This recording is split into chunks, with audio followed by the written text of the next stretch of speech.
Hello coin collectors out there, welcome back to the Big D Coins channel. What you see in front of you is a Jefferson nickel from 1954, right here, 1964 and 1974. So that's going to be the focus of this video, in particular the 1954 Denver Mint, 64 Denver Mint, and 74 Philadelphia Mint.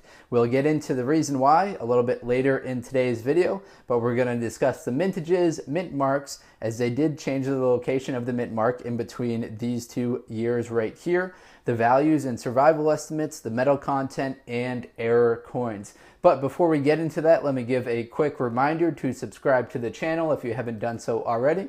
If you've already done that, thank you very much. Continue to enjoy these great videos that I'll be producing on the Big D Coins channel. All right, so why do I have these 3 coins in front of you right here? Well, the primary reason was I was looking through the mintages of the Jefferson Nickels and noticed that there seemed to be a spike as far as the mintages go about every 10 years, about every decade, starting in 1954. So the 1954 Denver Mint Jefferson Nickel had a mintage of 117 million, meaning there were 117 million of these made at the Denver Mint that will have the 1954 D mint mark on them. That's drastically higher than the previous year, in which there were only 59 million made at the Denver Mint in 1953, or the subsequent year at 1955, in which there were only 74 million made. So 1954 Denver Mint, 117 million, 1964 Denver Mint as well for the Jefferson Nickel, even higher as far as the mintages go, 1.7 billion. I'll say that again, 1.7 billion of the 1964 Denver Mint Jefferson Nickels were produced. Now that skyrockets above the previous year and the subsequent year as far as the mintages. And then third and finally, 1974 Philadelphia Mint, 601 million of those were produced. So that's higher than the previous year, in which there were only 384 million made at the Philadelphia Mint, or the following year, in which there were only 181 million made. So that can be good news, and it can also be bad news. It's good news if you're still searching for these 3 coins, as you should be able to come across them relatively easy if you do enough coin roll searching and coin roll hunting. The bad news is that if you're trying to sell them or trying to get them graded and then sell them, there are going to be a lot of other people that have already done that, so the scarcity of them is relatively low. Now, if you're having trouble identifying where the mint mark is on this, that is totally understandable, because they actually did switch the mint mark up at one point. So from 1968 till present, the mint marks have been located on the obverse of the coin. That's why I've got this one right here. So as you can see, the Denver Mint mark is located on the obverse of the coin. So 1968 to present, obverse of the coin.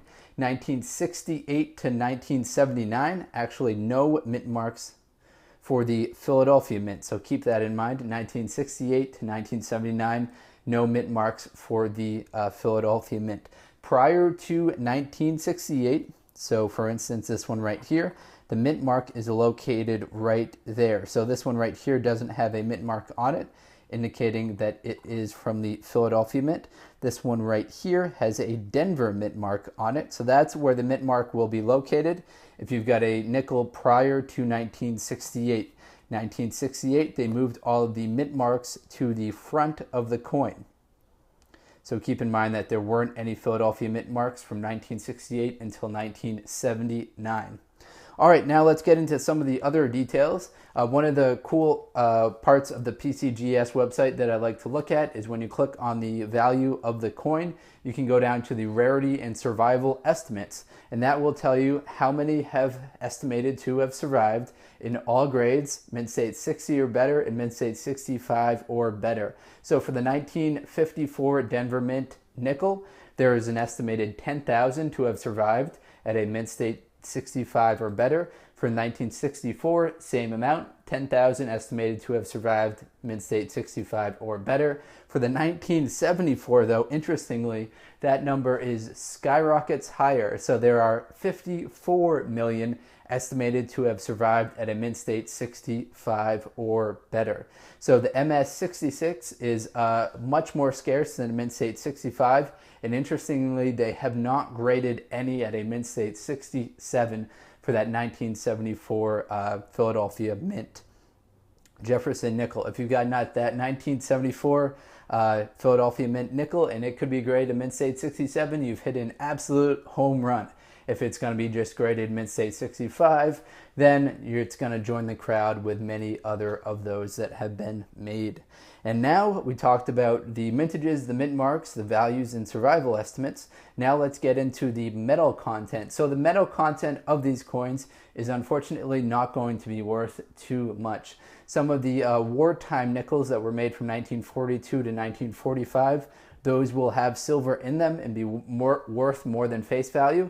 These ones right here, though, are 75% copper, which isn't a particularly valuable metal, and 25% nickel. So they have a total melt value using today's copper and nickel prices of about 4.3 cents. So it doesn't make sense for you to melt these down or to really hoard them for their metal content, as the face value of the coin is going to be worth more than the metal content of the coin. It makes sense for the pennies that are out there because they're only worth 1 cent, so their copper value is a little bit higher than the actual face value of the coin.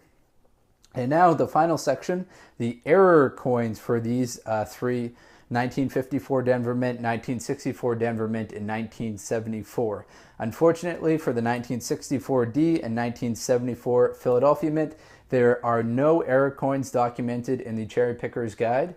However, for 1954D, there is an interesting error coin out there. So 1954D, which is the exact one that I've got right here, there is a known error out there in the Cherry Picker's Guide that is the triple D mint mark. So a D over D over D RPM repunched mint mark. So the description of that is the triple mint mark. The secondary Ds are evident to the north and the south of the primary D. So if you zoom in right here and you take a good hard look at the mint mark, and yours has some extra mint marks floating above and below this right here, then that's what's going to be known as a repunched mint mark. And if you see 3 examples of the D, then you hit a very nice coin, a repunched mint mark 3 times. So 3 times the mint mark you'll see right there. So for that, at a mint state 65, that variety is worth $50. At a almost uncirculated 50, it's going to be worth about $10. So even if your coin doesn't get that mint state designation, having a repunched mint mark will still increase the value of the coin. And even if you don't want to get it graded, you can still sell it on eBay as long as you've got good pictures and you can document that it's an actual repunched mint mark. All right, everyone, that's all I've got for today's video. Hopefully you enjoyed this short video about the 1954 Denver Mint, 1964 Denver Mint, and 1974 nickel. Thank you very much for watching this video, and thanks for sticking around to the end. If you've got any feedback for me or comments or videos you'd like to see, feel free to let me know in the comments section. Thank you very much, everybody, and best of luck coin collecting out there. Enjoy!